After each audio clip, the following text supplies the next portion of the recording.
사랑하는 우리 아버지 하나님, 오늘도 우리에게 거룩한 주일을 주셔서 사랑하는 성도님들과 함께 비록 영상이지만 하나님 앞에 이 시간에 우리의 몸과 마음을 온전히 드리길 원합니다.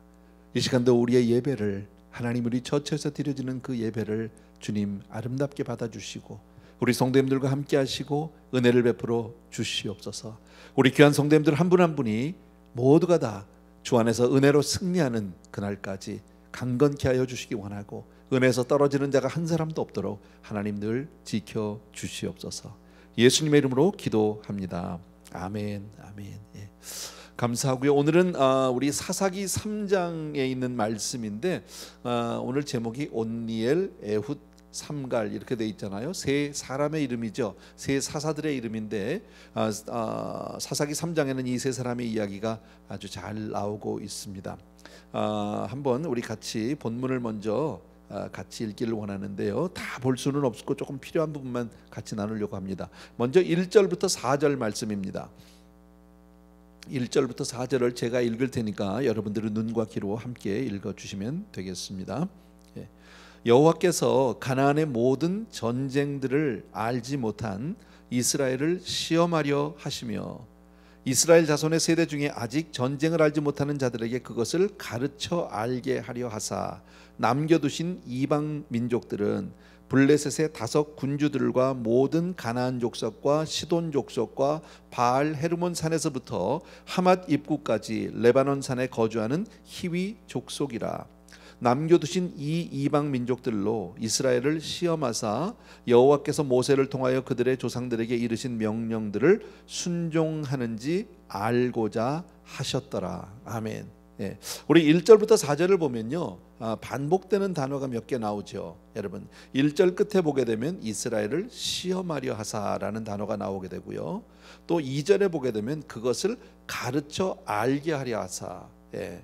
또 3절에는 쭉 이방 그 가나안 족속들 이름이 나오고 4절에 보게 되면 또 시험하사 순종하는지 알게 하고, 그러니까 하나님께서 이렇게 지금 뭘 얘기하냐면 이스라엘에게 시험을 남겨놓은, 시험하기 위해서, 이스라엘을 시험하기 위해서 가나안 족속들을 일부러 남겨놓으셨다는 것을 지금 말씀하고 있어요. 그러니까 그 시험을 통해서 하나님 분명 이스라엘 민족에게 가르쳐주고 싶은 메시지가 있고 또 그들이 어떻게 순종하는지를 확인해 보시고 싶다라고 지금 말씀하는 거죠. 자, 이런 것을 보면 우리 신앙 가운데도 분명히 우리가 시험이 있죠, 그죠? 시험이 없는 신앙생활은 아무도 없어요. 제가 전에 그런 말씀했어요. 신앙생활하면서 우리가 시험을 나는 한 번도 안 들었다 하는 사람은요, 신앙생활을 제대로 안 한 사람이에요. 아니면 하나님하고 영성이 거의 같거나. 근데 그럴 수는 없으니까 신앙생활에 시험이 없을 수 없어요. 예를 든다면 우리가 학교를 다니는데 나는 시험은 한 번도 치르지 않았어요. 그 사람 공부 안 한 사람이죠. 학교 안 다녔거나, 그렇죠? 학교를 다니면 반드시 때가 되면 중간 시험도 보고 기말 시험도 보고 뭐 모의고사도 보고 보는 거 아닙니까? 그런 거 마찬가지로 신앙생활은 시험이 있는데 하나님은 왜 우리의 삶 가운데 시험을 허락하시느냐?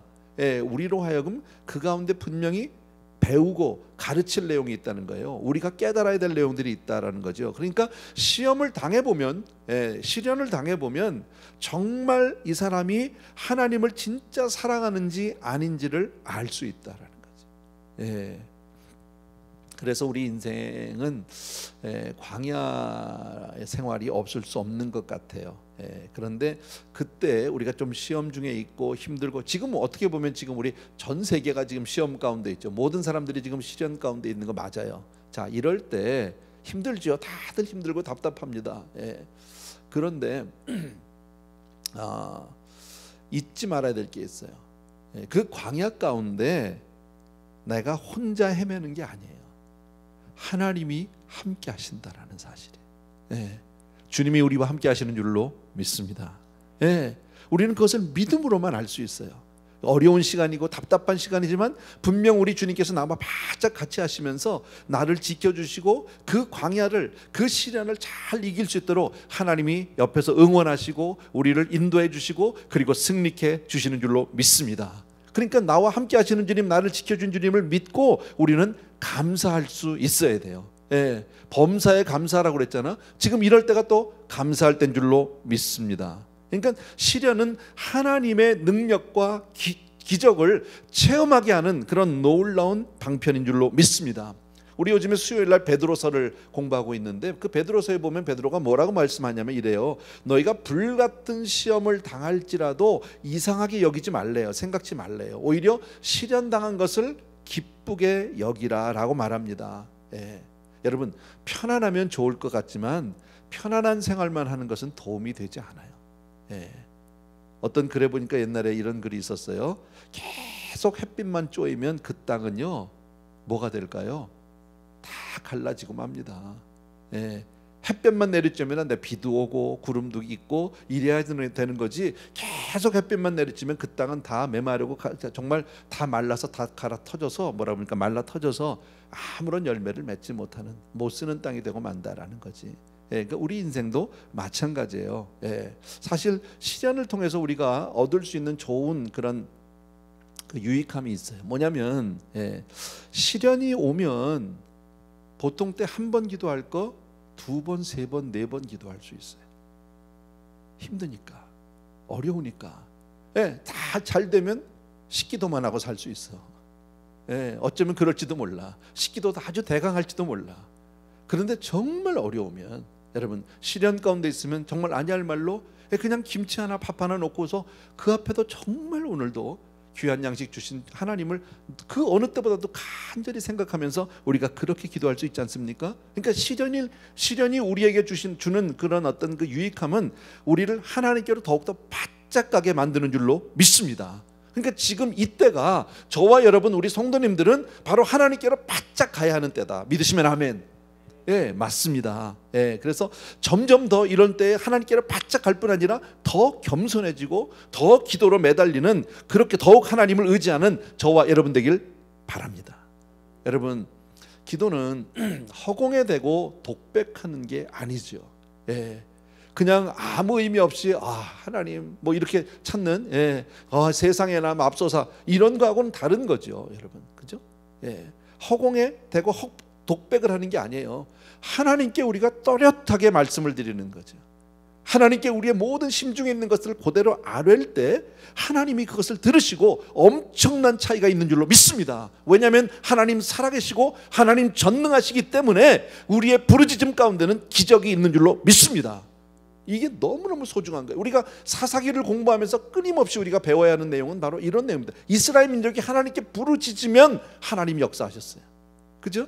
이스라엘 민족이 하나님께 회개하고 부르짖으면 그때마다 하나님이 역사해 주신 줄로 믿습니다. 다시 한번 말씀드린데, 지금 우리는 분명 시련의 기간을 지금 통과하고 있어요. 이 시련의 기간을 지금 지나가고 있어요. 그런데 나 혼자만이 아니에요. 하나님 우리와 함께 하시는 줄로 믿으시고, 그리고 하나님께 우리의 모든 사정과 형편을 아뢰할 줄로 믿습니다. 이 같은 말씀이 신명기 8장 2절에 보면 이렇게 또 나와 있습니다. 신명기 8장 2절인데 집에서도 우리 같이 한번 읽읍시다. 우리 한 절이니까요. 다 같이 시작. 내 하나님 여호와께서 이 40년 동안에 너로 광야의 길을 걷게 하신 것을 기억하라. 이는 너를 낮추시며 너를 시험하사 내 마음이 어떠한지 그 명령을 지키는지 아니 지키는지를 알려 하심이라. 자, 지금 보면 하나님께서 40년 동안 광야를 걷게 하신 그 이유가 있다고 신명기에서 말씀하는데, 거기에 몇 가지가 나오죠. 너를 낮추시며 겸손하게 한다라는 거죠. 또 너를 시험하사 진짜 네가 나를 사랑하는지, 네가 진짜 나를 의지하는지 그걸 내가 알고 싶다라 보겠다는 거예요. 내 마음이 어떤지 그 명령을 지키는지 아니 지키는지 알려 하심이라. 여러분, 분명히 이 시간 동안에는, 이런 고난의 시간, 이 시련의 시간은 저와 여러분이 하나님께로 더욱더 바짝 가서 우리의 심령을 하나님께 아뢰는, 우리의 사랑을 하나님께 고백하는 그런 기간이 되어야 할 줄로 믿습니다. 아멘. 아까 우리가 읽었던 구절 가운데 3절 말씀을 잠깐만 우리 보십시오. 3절 보면 뭐 그렇게 우리 이게 뭐랄까 눈이나 마음에 확 들어오진 않아요. 왜냐하면 잘 모르는 족속들이니까. 블레셋 5 군주들과 모든 가나안 족속과 시돈 족속과 바알 헤르몬 산에서부터 하마디쿠까지 레바논 산에 거주하는 히위 족속, 뭐 족속들을 어디 사는 누구, 사실 우리하고 아무 상관도 없고 우리가 알지도 못하는 사람들인데, 한 가지로 그냥 정리하면 뭡니까? 그냥 여러 부족이 있어. 다 쉬어보면 9족이 나와. 9족이. 뭘 얘기하려고 할까요? 이 시련에 하나님이 이스라엘 민족을 지금 가나안에서 왜 그들에게 가나안 족속, 가나안 땅을 허락하시면서 가나안 족속들을 그냥 남겨두셨는지 그 이유를 지금 얘기했잖아. 하나님 우리를 시험하기 위해서 그랬다고 그랬잖아요. 진짜 너희들이 하나님을 의지하는지 그거 하려고 그랬다고 그러잖아. 그죠? 자, 그러기 위해서 쭉 말씀을 지금 봤는데 그 9족속의 이름을 다 3절에 써놨단 말이지. 쉽게 말하면 저는 이렇게 생각해요. 여러분, 사실 누구와 싸운다는 것은요 1대1로 싸워도 사실 두렵고 힘든 거예요. 그잖아요. 1대1로 싸우기도 힘들죠. 저 같은 사람은 진짜 싸움은 못하는데 싸움하면 도망가야지. 1대1도 무섭죠. 근데 1대9 이건 내 힘으로 안 된다는 거예요. 그러니까 하나님이 아예 우리가 감당할 수 없을 정도로 내가 어느 정도 넘볼 수준이 아닌 거예요. 죄송합니다. 넘볼 수준이 아닌 거예요. 이거는요 1대9야. 그러면 무슨 얘기일까요? 하나님을 의지하지 않으면 안 된다라는 거예요. 여러분, 코로나 약이 없어. 약이. 여러분, 지금 전 세계 그 똑똑한 사람들, 그 유명한 그 정말 그 연구진들이 매달려서 하는데 답이 안 나와. 자꾸 뭐 트럼프 대통령은 뭐 가을에 나온다, 연말에 나온다 그러는데 의사들은 아니라고 그러잖아. 아무도 몰라요. 전 세계 그 똑똑하고 유명한 석학들이 다 덤벼들어도 약이 없어, 여러분. 그리고 걷잡을 수 없이 퍼져. 그럼 무슨 얘기예요? 우리 힘으로 안 된다는 거예요. 그러니까 하나님을 의지해야 되는 거예요, 여러분. 우리는 이 사태를 볼 때 우리는 세상을 보면서 영적으로 보는 거잖아. 신앙은 신앙이고 세상은 세상이고 그런 게 아니잖아. 우리는요, 그죠? 우리는 정말 이 땅에 살지만 우리는 하나님이 주신 그 믿음의 눈으로 세상을 바라보고 그렇게 우리는 대처해야 되는데, 이럴 때 우리가 해야 할 게 뭡니까? 안 믿는 사람이야 어차피 하나님을 모르니까 그들은 구할 수 없지만 우리는 하나님께 매달려 간구하는 거. 왜? 이건 어차피 우리 힘으로 안 되는 거니까. 믿습니까, 여러분? 꼭 기억해 주시고요. 지금 이 시기는 분명히 하나님께서 저와 여러분 한 사람 한 사람의 믿음을 시험하는 기간이에요. 네가 진짜 나를 믿는지 그걸 보겠다는 거예요. 제가 이런 생각을 해봤어요. 오해하지 마세요, 여러분. 지금 오늘이 벌써 10주째예요. 성도님들 교회 올 수 없고 저희들도 좀 답답한 가운데 예배를 늘 드립니다. 자, 그동안에 우린 예배를 드리면서 여러분 이거를 여러분 물질로 생각하시면, 전 지금 헌금 얘기를 하려고 하는데 돈 얘기가 아니에요. 여러분 믿음의 얘기예요. 이렇게 들으셔야 돼요. 그동안에 혹시 저는요, 제가 한번 이걸 봐야 되지 않을까 그런 생각이 들었어요. 분명히 우리의 예배 가운데 나올 때 하나님 앞에 감사의 예물, 여러 가지 제목을 가지고 나오는 예물을 가지고 나오는 게 맞는 거죠. 그죠? 저는 믿기로 분명히 매 예배 때마다 여러분들이 하나님 앞에 합당한 예물을 들고 나와야 된다라고 저는 믿는 사람이에요. 자, 그런데 여러 가지 이유로 지금 교회를 올 수 없으니까 여러분들이 헌금을 하기가 좀 쉽지 않아요. 메일로도 보냈고 어떤 분들은 직접 다녀가시기도 했고, 또 지난주에 보니까 그 떡과 쌀을 나눠드릴 때 많이 오셔서 또 헌금을 전해주신 분들도 많이 계세요. 너무너무 감사하죠. 감사한데 혹시 그동안에 오늘까지 10주인데 10주 동안에 헌금을 한 번도 안 한 사람이 있진 않을까? 난 이런 생각이 들었어요. 제가 지금 교회 재정 때문에 얘기하는 게 아니에요. 이건 여러분의 믿음과 직결되어 있는 문제예요. 지금 뭐 어차피 교회 안 가니까 뭐 헌금하지 말지 뭐 이렇게. 혹시 만약에 그랬다면 하나님이 보실 때 뭐라고 할까? 하나님이 보실 때 여러분을 정말 믿음으로 보아주실까? 너 믿음 좋다 얘기할까요? 여러분, 하나님 앞에 우리가 지금 시험받고 있다라는 우리가 그런 그 관점으로 본다면, 오늘 성경 말씀을 통해서 본다면 이때가 더욱 하나님께 나아가야 할 때고, 이때가 더 하나님께 우리의 믿음을 보여야 할 때인 줄로 저는 그렇게 믿습니다. 우리 성도님들 오해 없으시기 바라고요. 혹시라도 우리 가운데 단 한 분도 그런 분이 없길 바라지만, 혹시 그런 분이 있다면, 여러 가지 이유로 게을러서 못할 수도 있고요, 여러 가지 핑계로 못할 수도 있었습니다. 혹시 그랬다면 오늘이라도 여러분들, 오늘부터라도 마음을 바꾸시고요, 메일로 보내세요. 직접 오기가 어려우면요. 많은 액수를 얘기하는 게 아니에요. 하나님 앞에 여러분의 믿음을 보이는 거예요. 제가 늘 말씀드리지만 저는 헌금 기도할 때마다 그 헌금을 바로 여러분들 한 사람 한 사람이라고 그렇게 하나님께 올리잖아. 여러분들이 정말 믿음으로 드리는 헌금이 나라고, 돈이 아니라고. 여러분, 그것을 여러분이 꼭 이해해 주셨으면 좋겠어요. 자, 5절에서부터 8절, 사사기 3장 5절에서부터 8절 제가 읽겠습니다. 자, 그러므로 이스라엘 자손은 가나안 족속과 헷 족속과 아모리 족속과 브리스 족속과 히위 족속과 여부스 족속 가운데 거주하면서 많은 그런 이제 가나안 부족 가운데 사는 거죠. 그들의 딸들을 맞아 아내로 삼으며 자기 딸들을 그들의 아들들에게 주고 또 그들의 신들을 섬겼더라. 참 슬픈 이야기입니다. 7절 이스라엘 자손이 여호와의 목전에 악을 행하여 자기들의 하나님 여호와를 잊어버리고 바알들과 아세라들을 섬긴지라. 8절에 여호와께서 이스라엘에게 진노하사 그들을 메소포다미아 왕 구산 리사다임의 손에 파셨으므로 이스라엘 자손이 구산 리사다임을 8년 동안 섬겼더니 그랬습니다. 여러분, 하나님은 분명 가나안 족속들을 다 쫓아내라고 그러셨거든. 근데 쫓아내기는커녕 아까 보니까 5절에 많은 족속들 이름이 나왔잖아. 여러 족속이 있어. 그러니까 세상 사람들, 그 많은 사람들 가운데, 하나님을 모르는 사람들 가운데 그냥 같이 섞여서 화목하고 살았다 그 얘기야. 여러분, 우리가 마치 세상 가운데 사는데 세상 사람들하고 연합해서 그냥 서로 좋게 지냈다 그 얘기야. 사회적으로나 우리 인간적으로 본다면 조금도 잘못된 게 아니죠. 잘한 거죠. 그렇게 섞여 살다 보니까 어떤 일이 생깁니까? 자연스레 결혼을 하게 됩니다. 여러분, 아들도 주고 딸도 주고 며느리도 받고 사위도 받고 뭐 이런 일들이 있습니다. 근데 거기서 끝나지 않아요. 거기서 어디로 갑니까? 바알도 섬기고 아세라도 섬기고 그들이 하는 것 다 하기 시작을 한다라는 거죠. 여러분, 불신자, 불신 세상 가운데 살다 보면 나도 모르게 영향을 받게 되는 건 당연한 일이에요. 여러분, 닮아가요.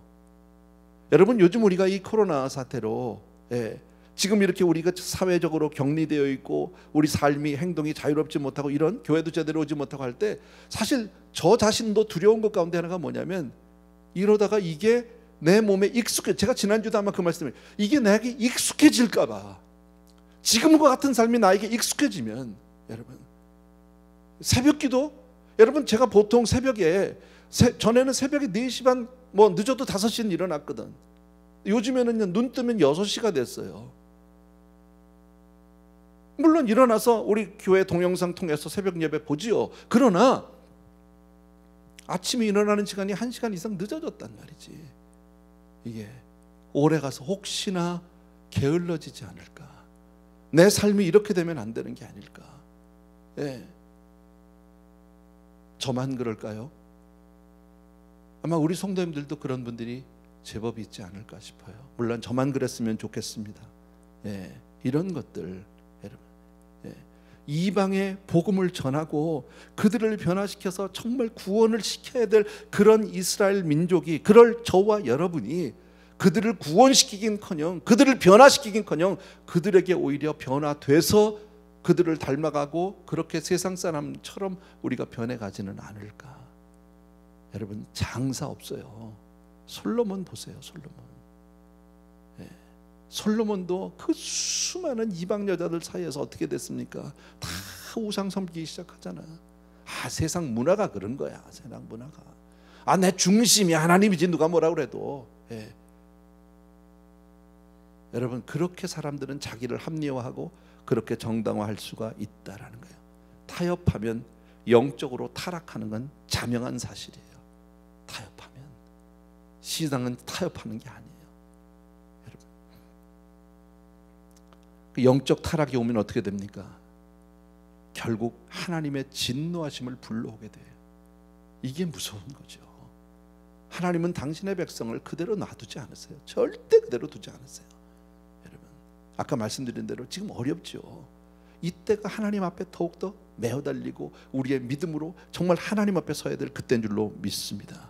결국 이스라엘 민족이 이렇게 영적으로 타협하고 그리고 타락하니까 하나님이 진노하셨어요. 그 진노의 방법이 뭡니까? 진노의 방법은 바로 메소포다미아 왕 구산 리사다임이라는 사람의 손에 나라를 이스라엘 민족을 붙여버렸다는 거예요. 그냥 그들에게 노예가 되게 했다. 그들에게 정말 종이 되게 하고 밥이 되게 했다라는 거예요. 그리고 그로부터 8년 동안을 섬기게 되죠. 하나님이 아닌 세상의 종이 돼서 구산 리사다임의 그 종이 돼서 8년을 섬기게 되는데, 여기서 우리가 또 하나 생각할 게 있어요. 왜 8년을 섬겼어야 했을까? 첫 해에 매달렸으면, 첫 해에 하나님 앞에 회개했으면 그냥 그 해에 끝날 수 있지 않을까요? 근데 8년이나 회개를 미뤘다는 거예요. 사람 참 희한하죠. 견딘다니까, 버틴다니까. 하나님 앞에 매달리지 않고요, 버텨요. 고생만 더 하는 거죠. 여러분, 말은 쉬운데 우리 삶 가운데도 똑같아요. 여러분, 우리가 하나님 앞에 잘못한 게 있으면 즉각 회개하고 하나님께 매달려야 되는데 이게 즉각이 안 돼. 당하고 매를 맞고 맞다가 결국 끝에 가면 그때 가서 아무것도 할 수 없으면 최후의 수단으로 하나님 앞에 기도할 때가 얼마나 많습니까? 웬만하면 매달리지 않는 게 우리의 실상이다.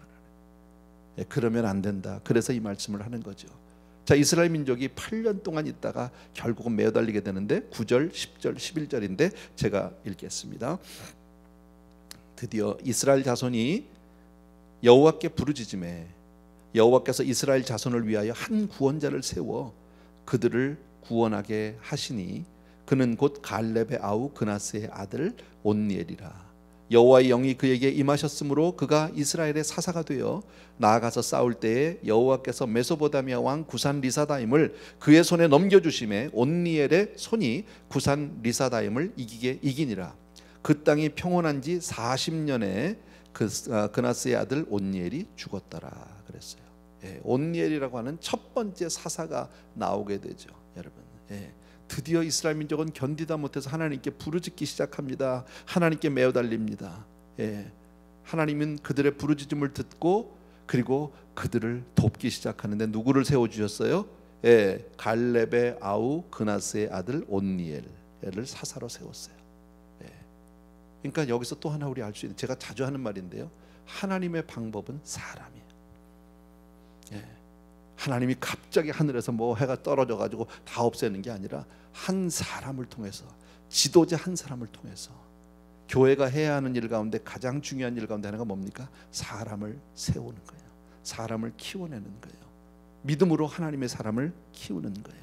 여러분, 그리고 그 땅이 40년 동안 평온했대요. 한 사람의 지도자가 얼마나 소중한지 몰라. 여러분, 한 가정에서의 그 가장이 얼마나 소중한지 몰라요. 여러분, 사실요, 하나님이 복 주실 때 그때 잘해야 되거든. 있을 때 잘해야 되는데 사람이 참 악해서요, 그게 잘 안 돼. 그저 고생해야 잘 돼. 자, 여기서 우리가 온니엘이라고 하는 사람을 조금 생각해 보자고요. 뭐 깊은 우리가 조사할 자료들은 많이 없어요. 여기 보면 갈렙의 아우 그나스의 아들 온니엘, 뭐 이 정도 설명해 놨고요. 하나님이 그를 썼다는 얘기 정도밖에는 없는데, 자, 온니엘이라고 하는 사람은 누구냐? 뭐 누군지 그 중요한 내용은 아닌데요. 그 학자들에 따라서 몇몇 의견들이 있는데 뭐 그렇게 중요한 내용은 아닙니다. 그냥 참고로 여러분 말씀드리는데, 저는 그냥 어떻게 생각해요? 온니엘이 누구냐? 갈렙의 아우 그나스의 아들 그랬잖아요. 갈렙의 아우 그나스의 아들. 그러니까 갈렙의 아우, 갈렙이 동생인데 갈렙의 동생이 그나스인가 보지 뭐 이름이. 근데 그나스의 아들이니까 갈렙의 누구예요? 조카지 뭐. 이렇게 다른 의견도 있어요.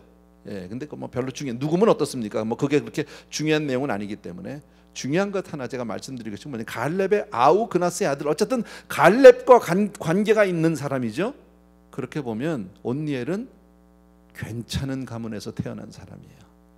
신앙적으로 여러분, 가나안을 들어올 때 그 이스라엘 민족이 출애굽해서 결국 요단을 건너 들어온 사람 가운데 유일하게 두 사람이 누굽니까? 여호수아와 갈렙. 끝까지 믿음으로 섰던 그 갈렙의 가족이에요. 조카라고 볼 수 있어요.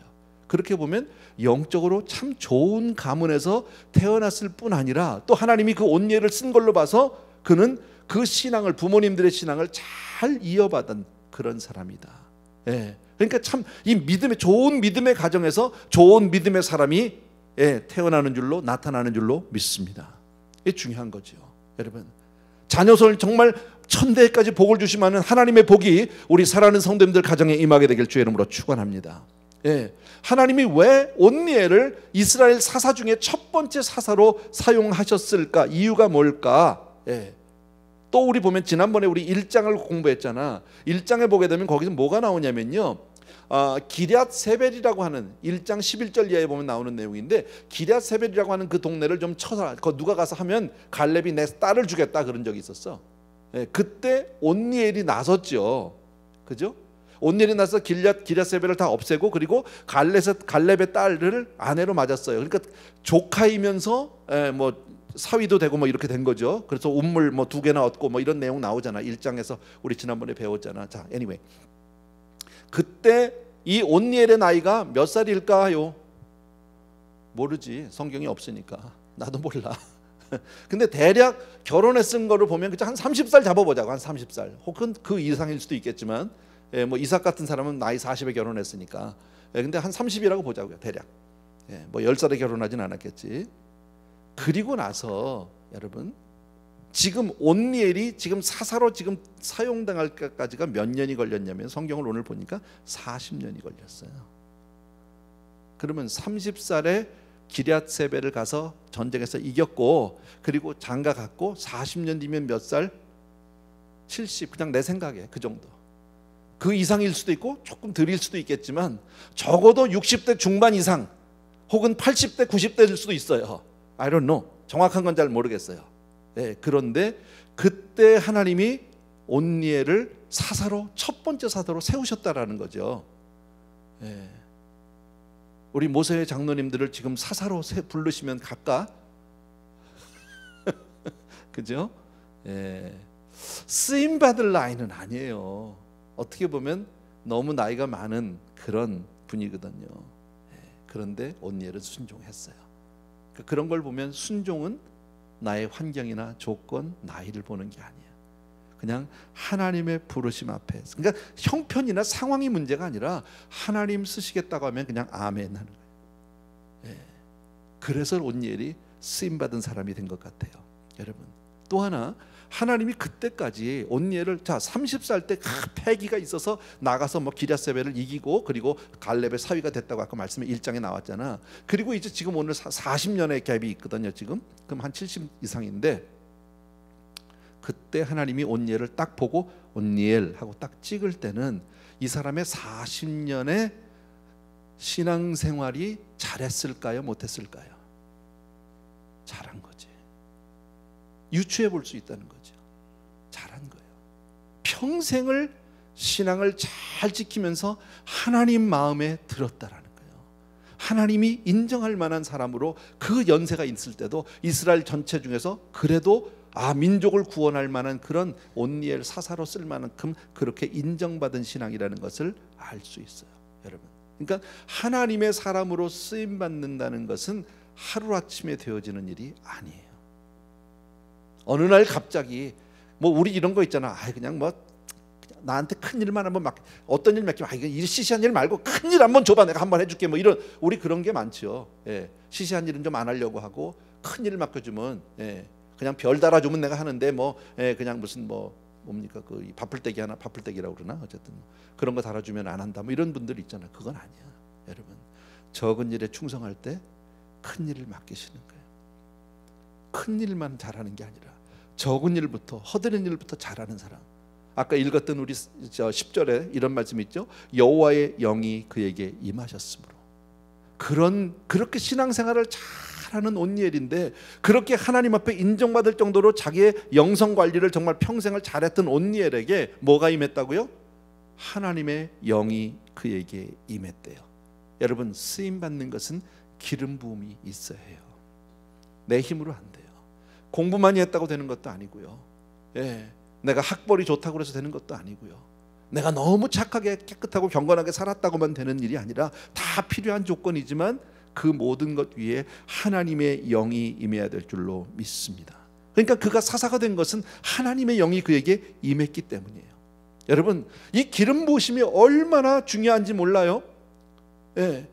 우리 주님도 여러분, 요단강에서 세례 요한으로부터 세례를 받고 기름 성령이 임하시기까지 아무런 공생애를 하시지 않았어요. 기름 부음을 받고서 주님도 공생애를 시작하셨다라는 거 우리 너무 잘 알잖아요.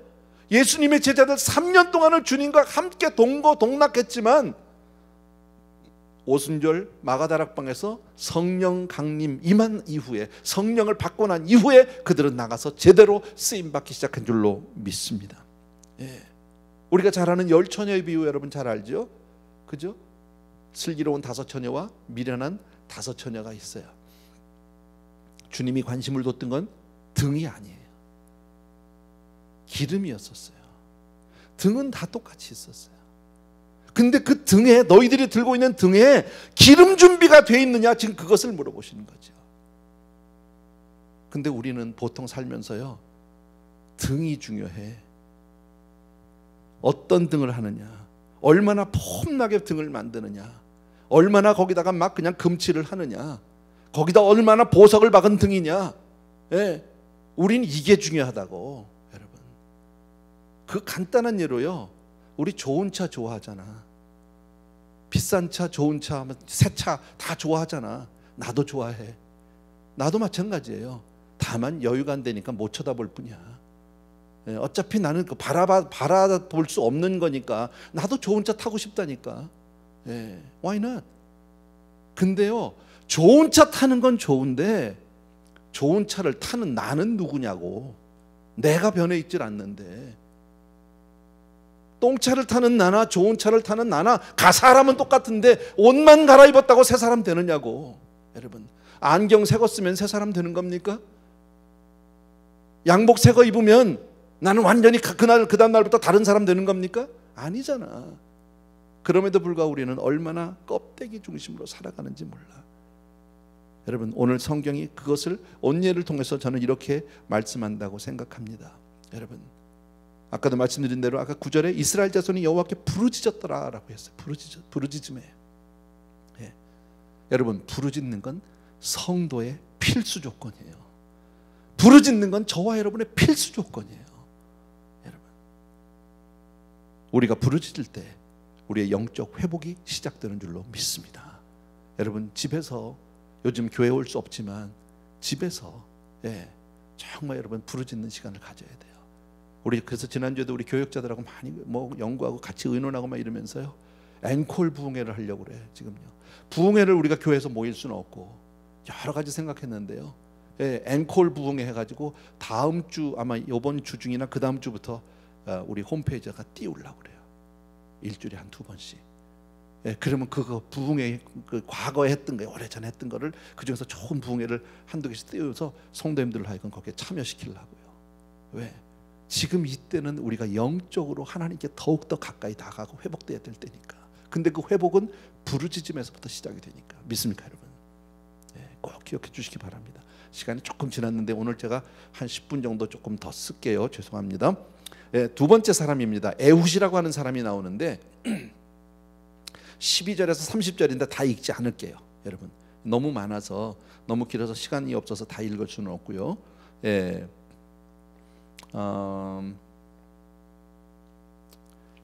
제가 조금만 가만있어 보자. 어디를 읽을까요?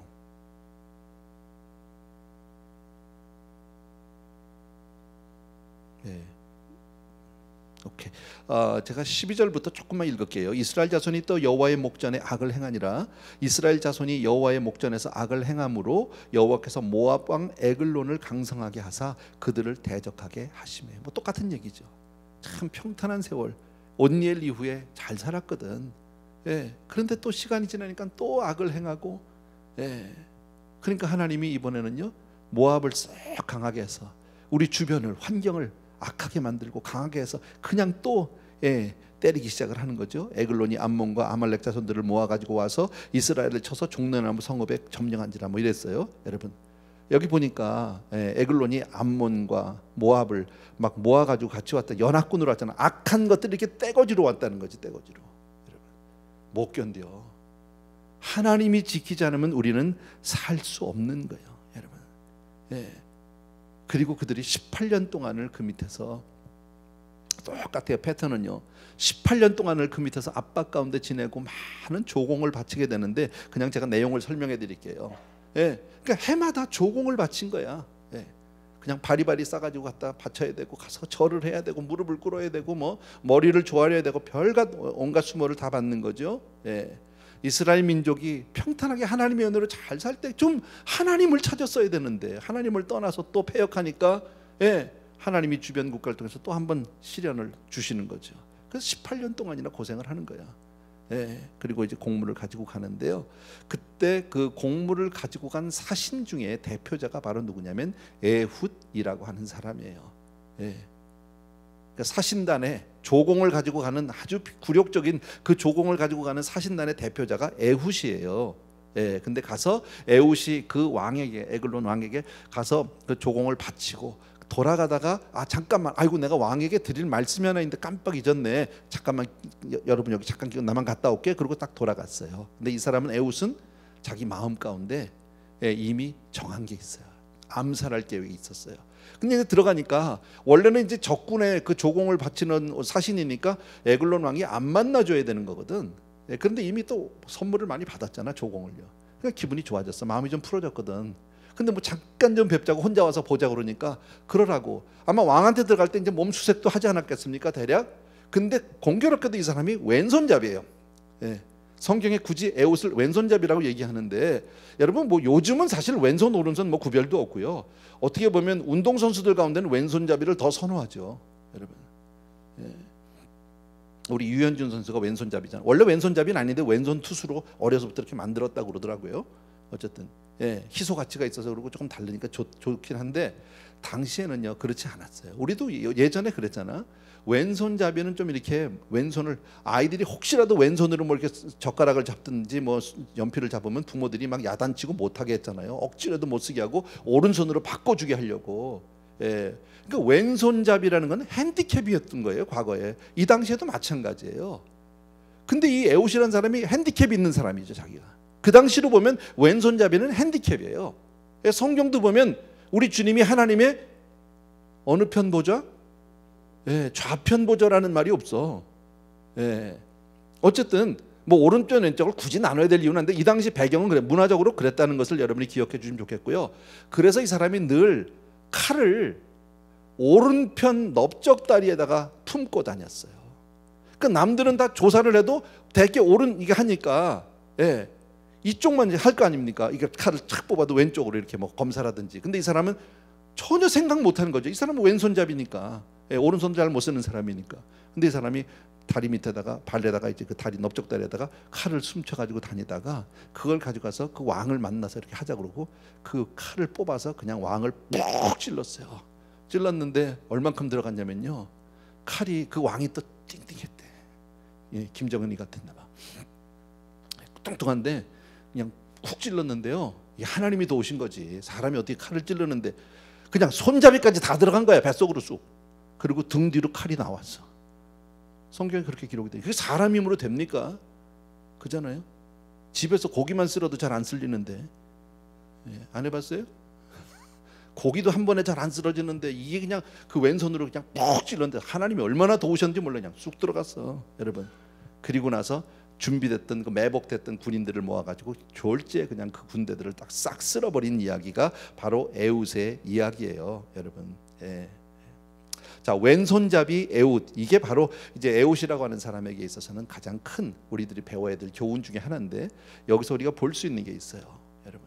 그는 비록 자기의 약점이에요, 핸디캡이에요. 그것을 하나님의 영광을 위해서 사용했고 그로 인해서 하나님의 도우심으로 이스라엘을 해방시킬 수 있었어요. 나의 부족함, 나의 연약함. 여러분, 세상에 약점 없는 사람이 어디 있어요? 다 있거든, 사람들이. 어느 사람이나 약점 없는 사람이 없는데, 내가 얼마나 부족하냐, 내가 얼마나 약점이 많으냐, 이것은 그렇게 중요한 문제가 아니야.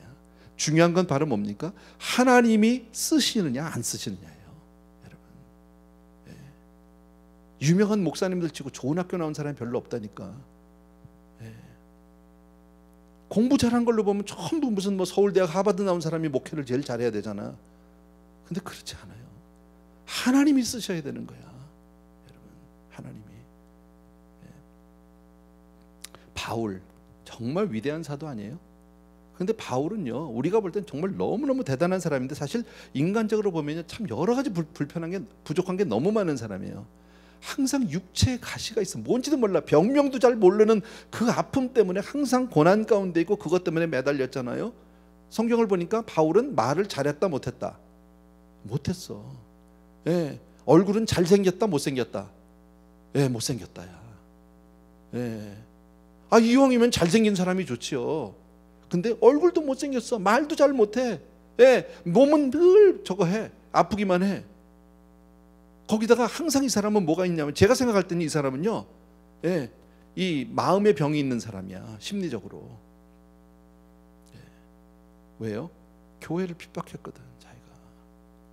그게 없어지겠어요? 얼마나 악하겠어요. 아니, 공회에서 아주 그냥 법인까지 받아가지고 잡으로 쫓아다녔던 사람 아닙니까? 악한 짓을 해서 아주 1등으로 잘했던 놈 아닙니까? 예. 그러니 그게 나중에 사도로 자기가 쓰임을 받지만 거기에 대한 그 과거에 교회를 핍박했던 것 때문에 그 얼마나 자기 마음에 자기 그 이 뭐랄까 그 자책이 있었겠냐는 말이지. 마음앓이가 가슴앓이가 있었겠죠. 더군다나 스데반 죽일 때요. 스데반이 죽을 때 자기 그 일에 동조했던 사람이에요. 이런 여러 가지 핸디캡이 참 많다라는 거예요, 여러분. 다시 한번요. 저와 여러분도 약점이 없는 사람이 없죠. 부끄러운 과거가 없는 사람이 없고, 정말 내가 다시 떠올리기 싫은 그러한 나에게 부족함과 연약함이 있지만, 중요한 것은 나에게 약점이 있느냐 없느냐가 아니에요. 여러분, 내가 하나님을 얼마나 의지하느냐, 내가 하나님을 정말 하나님이 나를 얼마나 붙들어 사용해 주시느냐. 하나님을 의지할 때 어떤 약점과 연약함이 있어도 하나님 앞에 쓰임받게 되는 줄로 믿습니다, 여러분. 그래서 우리는요, 그냥 주님밖에 없는 거야, 여러분. 아까 우리 특송할 때도 그랬잖아. 주밖에 없네, 주밖에 없네. 예. 오랜 세월 찾아 나 헤매다가 찾았다는 거야. 드디어 알았다는 거 아니야. 주밖에 없네, 여러분. 우리 인생에서 정말 주님밖에 없는 줄로 믿습니다. 아멘. 그리고 나서 사사시간 그 이후에, 오늘 성경 다 안 읽었는데 읽어보십시오. 집에서 꼭 읽어보십시오. 보면 에훗 이후에 이스라엘의 평화가 80년이에요. 80년. 한 사람만 잘하면 80년. 근데 이게 사사기 전체에서요, 가장 오랜 동안의 평화예요. 사사기 전체에서. 예. 하나님의 사람 한 사람이 세상을 이렇게 바꾸는 거지. 그러니까 우리가 지도자 세울 때 잘 세워야 되고요, 기도하지 않을 수가 없는 이유가 이거예요. 마지막으로 삼갈, 요건 딱 한 절밖에 없어. 예, 이 사람은 꼭 읽읍시다. 우리 한 절이니까. 31절 3장 맨 마지막, 같이 읽습니다. 집에서도 같이 한번 읽읍시다. 시작. 에훗 후에는 아낫의 아들 삼갈이 있어 소모는 막대기로 블레셋 사람 600명을 죽였고 그도 이스라엘을 구원하였더라. 뭐 내용이 별게 없죠. 이 사람은 이게 다야. 한 절이 그냥 다예요, 여러분. 예. 근데 삼갈이, 학자들이 이걸 연구해 보니까 삼갈이라고 하는 사람의 이름은 히브리 사람의 이름이 아니야. 그렇다고 이 사람이 이방인이라는 뜻은 아니에요. 예. 근데 이름이 히브리식 이름이 아니라 가나안식 이름이래요. 왜냐하면 아낫의 아들이라고 그랬잖아요. 근데 이 아낫이라는 단어가 가나안 족속의 전쟁의 여신의 이름인 거예요. 예. 그러니까 하필이면, 그러니까 우리식으로 말하면, 요즘 말하면 나이키의 아들인 거야. 예. 나이키가 전쟁신이라는 거 여러분 아십니까? 예. 어쨌든 그런 이름이에요. 그러니까 가나안 신화에, 그리스 신화가 아니라 가나안 신화에 나오는 그 여신의 이름을 딴 집의 아들이야, 아낫의 아들. 그러니까 이 사람은 히브리식 이름이 아니라는 것으로 봤을 때 그 가정은 어떤 가정이에요? 신앙생활을 정말 잘해오던 가정이다, 아니다? 모른다. 1번 기다, 2번 아니다, 3번 모른다. 뭘 몰라? 2번이지. 예. 그잖아요. 신앙생활 잘하는 집에서 그렇게 하겠냐고. 그잖아요. 신앙생활 잘하는 집에서 그렇게 안 하지, 여러분. 네. 그만큼 삼갈의 집안은 가나안 문화에 깊이 젖어 있었다는 반증이다라는 겁니다. 예, 집안의 이름을 가나안식으로 바꿀 정도로 이방 신에게 아주 많이 이렇게 물들어 있었던 가정. 그러니까 이건 신앙생활 잘하는 가정이 아니죠. 더군다나 이 사람이요, 블레셋 군인을 600명을 죽였는데 뭘 가지고 죽였냐? 소모는 막대기래. 소모는 막대기가 어떻게 생겼는지 나는 모르겠어요. 예, 근데 소모는 막대기는 누가 쓰나요? 소모는 사람이 있습니다. 뭘 이렇게 어렵게 생각해요? 소모는 막대기는 소모는 사람이 쓰는데 그걸로 봐서 이 사람은 출신이 농부야. 군인이 아니야. 여러분, 전문적으로 무슨 군사훈련 뭐 이런 거 무슨 뭐 육군사관학교 이런 거 나온 사람이 아니에요. 여러분, 그런데 그가 사사가 되어서 이스라엘을 구원했어요. 블레셋 사람 600명을 그 소모는 막대기 하나로 이길 수 있었어요. 여러분, 오늘 세 사람을 봤어요. 온니엘, 아주 가문이 좋은 사람, 그죠? 에훗, 핸디캡이 있는 사람, 왼손잡이. 삼갈, 별 볼 일 없는 사람이야. 예, 정말 촌부야. 이름도 없는, 이 뭐 가문도 내세울 게 없는 그런 아주 연약한 사람이에요. 여러분, 하나님은 이처럼 다양한 사람을 쓰시는 줄로 믿습니다. 다시 말씀드리면 누구도 쓰임 받을 수 있다라는 거지. 어떤 사람도 쓰임 받을 수 있다. 우리가 볼 때는 저 사람은 아니야, 우리가 볼 때는 저 사람은 안 돼, 저 사람은 너무 연약해, 저 사람은 조건이 안 맞아지만 하나님의 손에 붙들리면 되는 줄로 믿습니다. 여러분, 중요한 것은요, 내가 뭘 얼마나 배웠느냐, 가졌느냐, 있느냐, 없느냐가 아니에요. 하나님이 쓰시느냐 아니냐지. 하나님의 사람이냐 아니냐지. 아멘입니까 여러분? 소모는 막대기 하나로 600명을 죽였다. 이게 돼요 여러분? 그래서 나 죽여보지 않아서 모르겠는데 사람은 600명은 관두고요, 글쎄, 닭 600마리에서 난 못 죽일 것 같은데. 예. 잘 드는 칼이 있어도 닭 600마리, 아니 총으로 하라고 해서 난 600마리는 안 될 것 같은데. 예. 근데 소모는 막대기로 600명을 뭐 많지 않은 것 같지만 다른 데 비해서 뭐 600명이니까 별거 아닌 것 같은데 뭐 몇만 명씩 나오다가. 그런데 생각해봐요. 이게 사람 힘으로 돼요 안 돼요? 뭐 죽이는 건 관두고 이거 한번 해봅시다. 혹시 학교 선생님들 옛날에 뭐 학생들이 말 안 들어서 이제 이 엉덩이를 때리는 거예요, 막대기로. 학생을 600명을 때린다. 때릴 수 있을까요? 선생님이 팔 떨어져 나갈 걸. 근데 소모는 막대기로 600명을 죽였다. 이거는 내가 한 게 아니다라는 거예요. 하나님이 함께 하셨기에 가능한 일이다. 믿으십니까 여러분? 하나님이 함께 하시니까 어느 것 하나도 하나님이 함께 하셔서 하지 않으면 되는 일이 어디 있어요? 온니엘 노인이라니까. 노인. 그 노인이 어떻게 나라를 구원해 여러분? 핸디캡이 많은 에훗 같은 사람. 여러분, 대개 조공을 바치러 가는 사신들은요, 얌전하고 그저 다소곳한 사람이 가요. 장군같이 기골이 장대한 사람이 가는 게 아니잖아. 가서 허리 숙이고 고개 숙이고 예 이러다 와야 되는 사람 아니야? 거기다가 왼손잡이. 그런데 하나님은 쓰신다라는 거예요 여러분.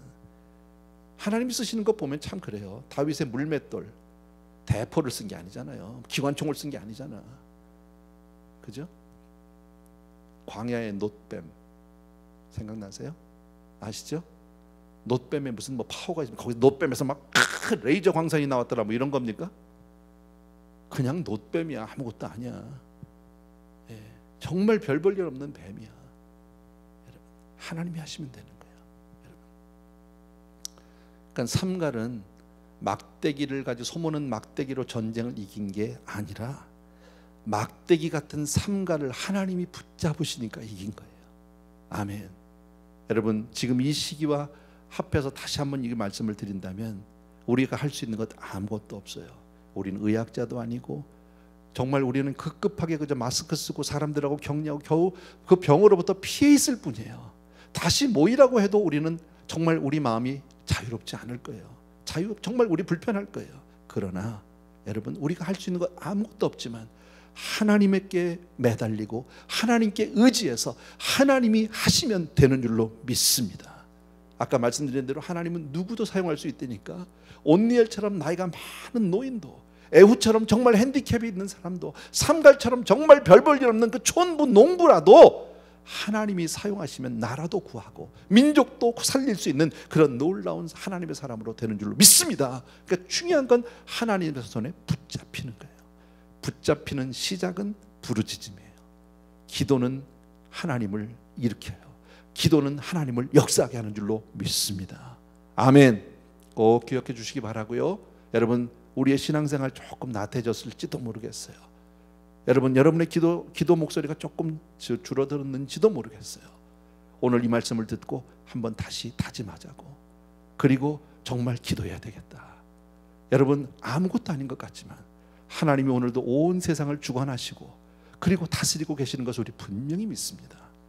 내 생명은 하나님께 있다, 여러분, 우리 분명히 믿습니다. 그리고 이때에 오늘과 같은 메시지를 듣게 하셨고 우리를 오늘도 이렇게 예배 자리에 불러주신 하나님, 우리로 하여금 깨닫게 하실 뿐 아니라 순종케 하시려는, 오늘 1절부터 4절의 말 아닙니까? 순종케 하시려는 그런 하나님의 놀라운 의도가 있는 줄로 믿습니다. 찬송 하나 같이 드리고 잠깐 기도합시다. 귀하신 주여, 날 붙드사 하나님의 손에 정말 꼭 붙들리기 원하는 마음으로 이 시간 우리 집에서도 큰 소리로 같이 찬송합시다. 귀하신 주여, 귀하신 주여,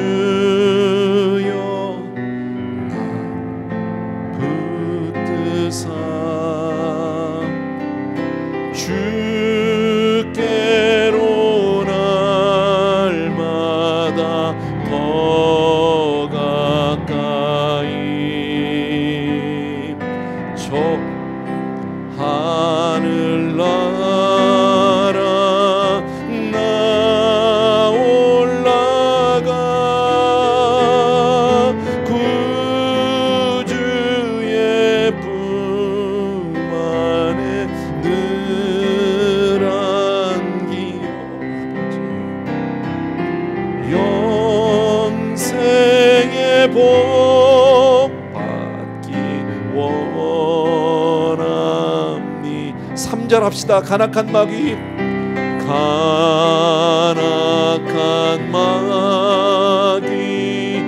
날 깨어도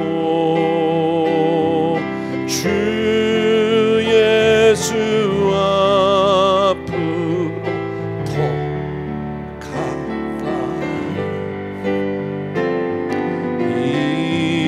이 세상 속한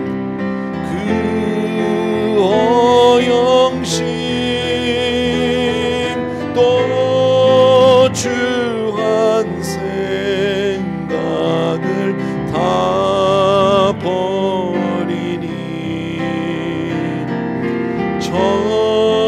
정결한 마음 내게 늘 주소서. 아멘, 아멘. 잠시 기도합시다.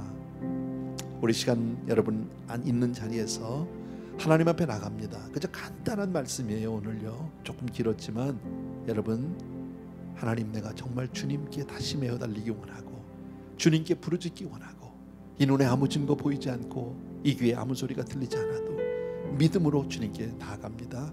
하나님, 이 시기를, 이 어려운 시기를 하나님 반드시 믿음으로 승리케 하여 주시옵소서. 그리고 우리를 붙들어 사용하여 주시옵소서 하는 마음으로 이 시간 같이 한번 기도하겠습니다. 사랑하는 아버지, 우리 귀한 성도님들과 더불어서 이 시간 기도합니다. 오늘 주신 말씀 우리 기억합니다. 아버지, 이 말씀 믿고 정말 믿음으로 살아갈 수 있도록 도와주시기 원하고 우리가 정말 나태해지거나 게을러지지 않게 도와주시기 원하고 사랑하는 내 아버지, 우리를 또한 깨워주시고 주옵소서. 우리는 늘 아버지 하나님 바쁘게 살 때는 조금만 쉼이 있었으면 했습니다. 그런데 내 삶 가운데 이렇게 여유가 생기니까 이제는 다시금 바빠서 정말 아버지면 이래서 안 되니 저러지 안 되니 이런 핑계만 대고 있을 때가 많습니다. 우리를 불쌍히 여기시고 깨워주시고 아버지 하나님 다시 한번 주님 앞에 바로 설 수 있도록, 은혜로 설 수 있도록 축복하여 주시옵소서. 하나님, 우리 사랑하는 성도님과 더불어서 이 세대를 깨우게 도와주시기 원하고 우리 가운데 온니엘과 같은 사람, 에웃과 같은 사람, 삼갈과 같은 사람, 이스라엘을 구원하고 우리 민족을 구원하고 이 세상을 구원하는 그런 아버지 하나님의 사람들이 나오게 하여 주시옵소서. 오늘도 인생을 주관하시는 하나님 앞 모든 영광 돌려드리고 예수 이름으로 기도합나이다. 아멘. 조용히 자리에서 일어나셔서 다시 한번 마지막 절 합니다. 이 세상 내가 살 동안, 이 세상 내가 살 동안에 주께로 날마다 더 가까이 저 아버지 나 들어가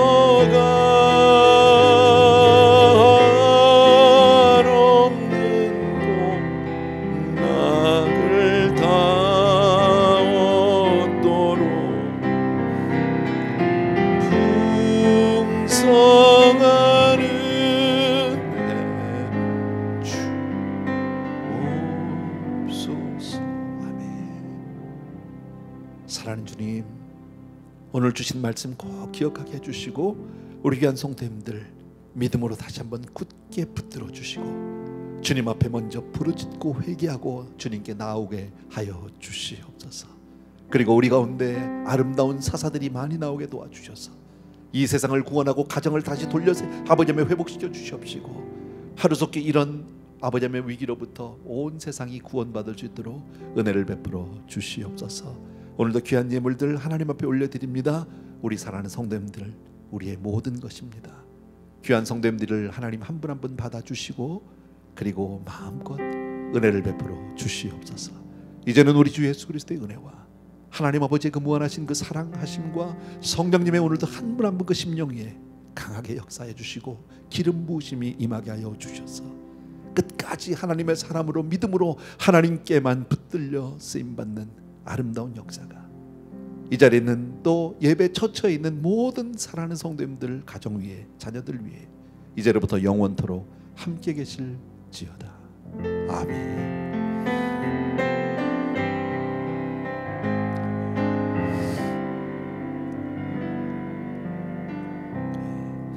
할렐루야. 감사합니다. 예배 마쳤고요. 오늘도 은혜로운 복된 주일 되길 바랍니다. 고맙습니다.